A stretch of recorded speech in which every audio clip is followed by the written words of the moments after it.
And what do we got in the hotline today?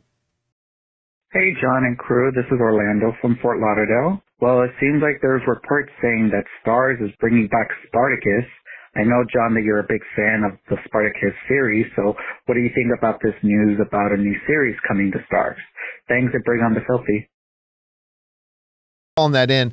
And yeah, listen, I love the Spartacus series is in my top 3 all-time favorite shows. Number 1 is Battlestar Galactica, the Ronald D. Moore version. And then I haven't defined which one has number 2 and which one has number 3 between Sons of Anarchy and Spartacus. And Spartacus was a show that I absolutely hated. The first 2.5 episodes, some of the worst television I've ever seen. And the only reason I stuck with it was because our own Erin Cummings was one of the stars of the show. She played Spartacus's wife. So that was the only reason I stuck with it. But man, I'm glad that I did, because it quickly became one of my favorites at the time. And by the time the show was over, it was one of my all-time favorites. I love this series. And Stephen S. DeKnight, who was the creator and showrunner of Spartacus, he went on to do a few other things, including being the showrunner of a little series called Daredevil. He was the showrunner for season 1 of Daredevil, did a terrific job of that.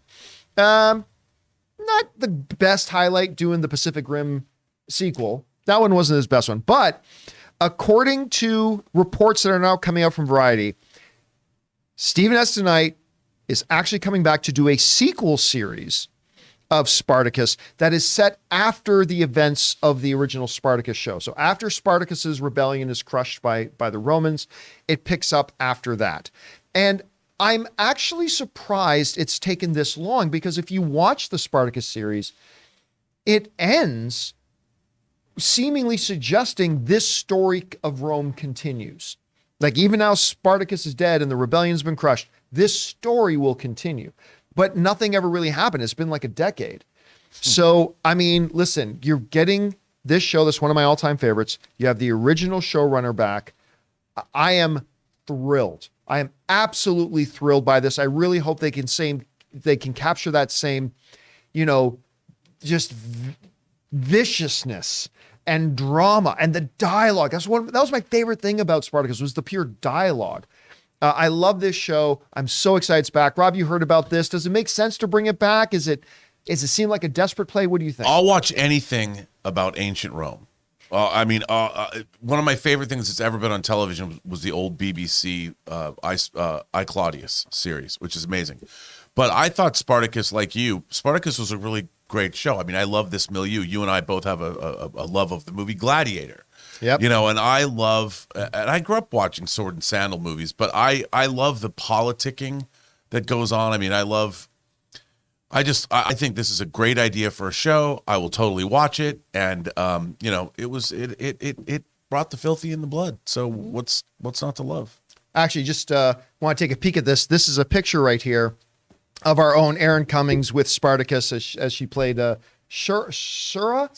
Yeah, as Spartacus's wife in there. It was so exciting to see her. And she did this right after she did my movie.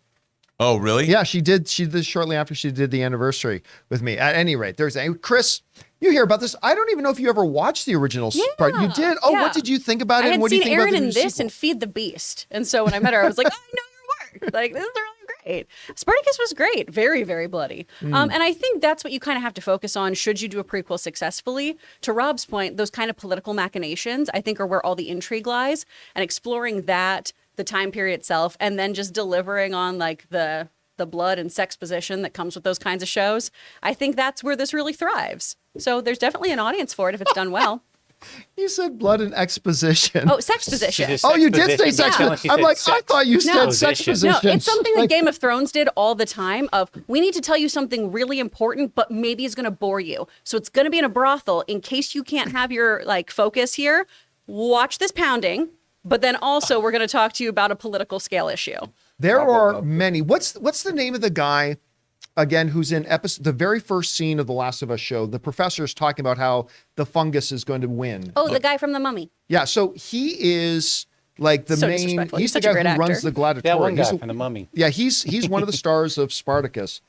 And I just remember several scenes where he'd be walking with somebody explaining some important narrative while all around, all the gladiators with all the female servants coming in or having like a many dialogue and massive orgy scenes in Spartacus. It was a lot of filthy, but it was awesome. It was really, really, really good. So guys, question is for you.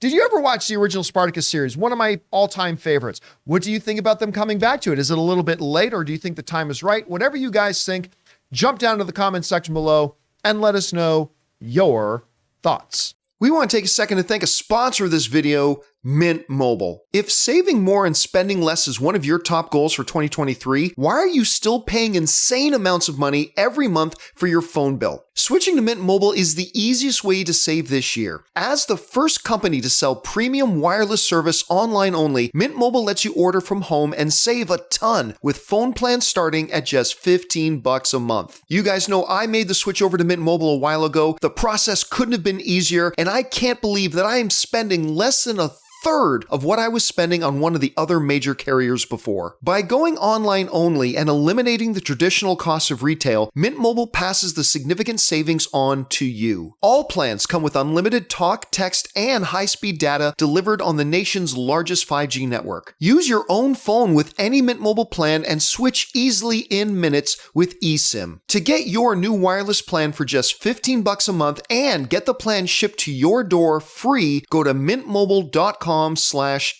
That's mintmobile.com/Campea. Cut your wireless bill to $15 a month at mintmobile.com/Campea.